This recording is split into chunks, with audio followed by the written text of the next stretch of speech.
Hi, everybody. It's Julie Bronstetter, and I am here with my second episode of what I'm calling Walk My Talk, which is my weekly online series where I take a chance and spin what I'm calling the game of life or the wheel of life and doing whatever I land on live for you all.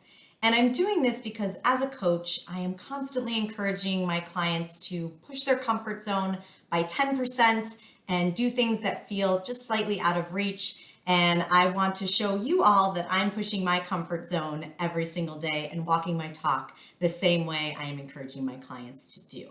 So a little update on last week. For those of you that tuned in, welcome back. And for those of you that are new, welcome. I hope to see you all continuing on with me on a week-by-week basis, and I'm excited to share the space with you all. And thank you to those who tuned in last week. I got some really great messages, a lot of great feedback, so I hope you are back here today with me. So a little update on last week, a progress report, if you will. When I spun the wheel last week, I landed on read for 30 minutes today. So for all of you readers out there, that probably didn't seem like a lot. For me, that aspires to be a reader and something that I want to do more of, it was a nice little challenge for me. So I'm happy to report that I'm still reading Dare to Lead. For all of you readers out there like, did you finish the book? I did not. I was on page 99 and I'm happy to report that I am on page 149.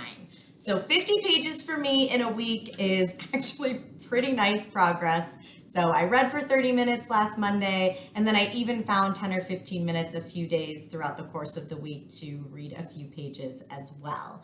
I'm also finding I downloaded a new Audible book. Well, it's not a new book, but I downloaded an Audible book called Taming My Gremlin. And I started to listen to that. I'm about 4 or 5 chapters in. And essentially, Taming Your Gremlin is all about labeling, taming, and weakening the gremlin or the inner critic or the inner judge, whatever you call that character in your brain, taming that character, quieting its voice, and really, listening to and strengthening the positive side of your brain. A lot of synergies with the book that I will be talking a lot about. For those of you that know me, I do talk a lot about. It's called Positive Intelligence. It's actually this book right here.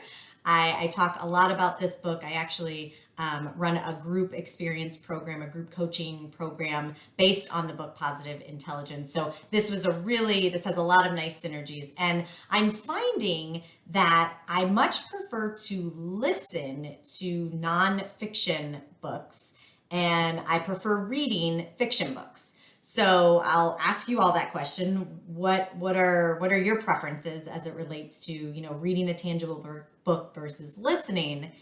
And does it count that I'm reading when I'm listening to a book? Putting that out there for all of you to answer. So let's pull the wheel up and let's give it a spin.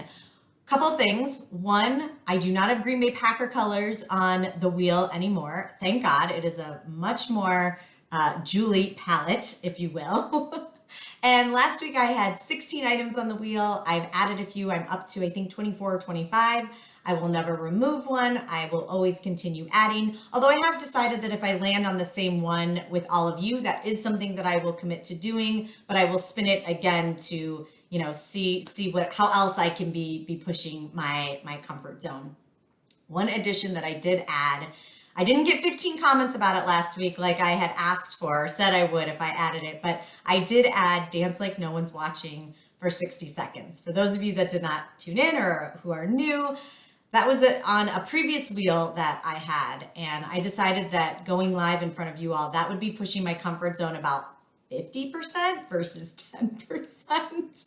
And I said if I got 15 comments about it, I would add it. Well, I don't think I got a full 15 comments. However, I did get a sign from my mother.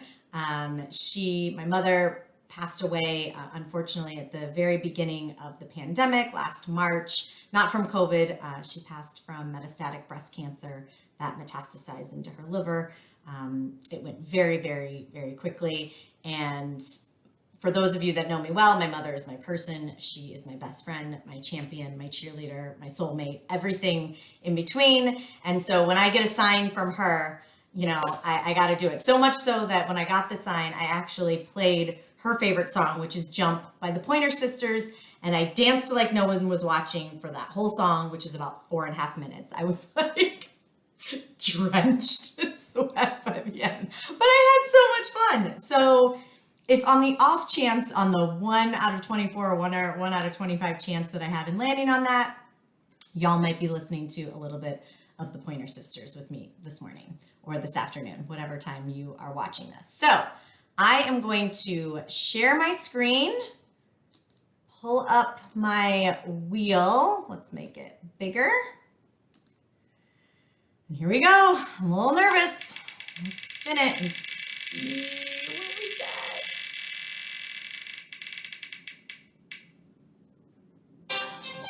Okay, so wow, this spin wheel really wants me to pick up reading a lot more. So I'm glad. I will absolutely hold myself accountable. So I will read for another 30 minutes today, Dare to Lead. And actually let me know, for those of you like who are in the Audible camp, does that count as well? I'm still going to read, but would it count as well? But I am going to spin the wheel again for you all because I don't want to repeat it, but I also don't want to take anything off. So here we go, spinning again.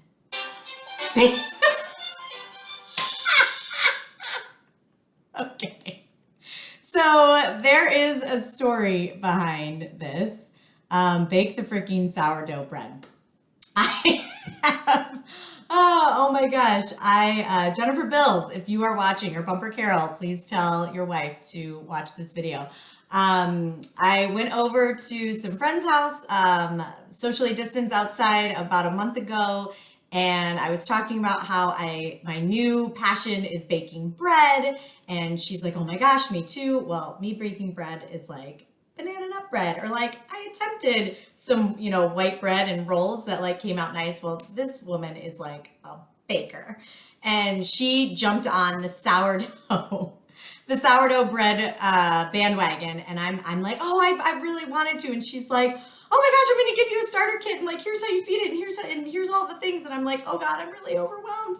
And then she sent me the instructions on how to bake the sourdough bread. And I'm like, well, what? So I've been feeding it, or my husband has now been feeding it, because I kind of gave up. He's like, have you fed the sourdough? I'm like, I haven't. And he's like, I'm like, it's a time commitment to keep this thing alive. So my husband has been feeding it. He put it in the refrigerator. Apparently when you put it in the refrigerator, now I've got to go through the whole thing. I've got to get it back to room temperature. I've got to dump it. I've got to feed it again. It doesn't matter. I'm going to make the freaking sourdough bread this week, and I will show you all the picture on hopefully what turns out to be a beautiful sourdough bread that I've been very nervous to make. So what is your sourdough bread this week? I would love for you to commit to something that feels a little out of reach, a little outside of your comfort zone, maybe something that you have been avoiding like I have. Please let me know if you're committing to something. Comment, shoot me a direct message, or hit me up at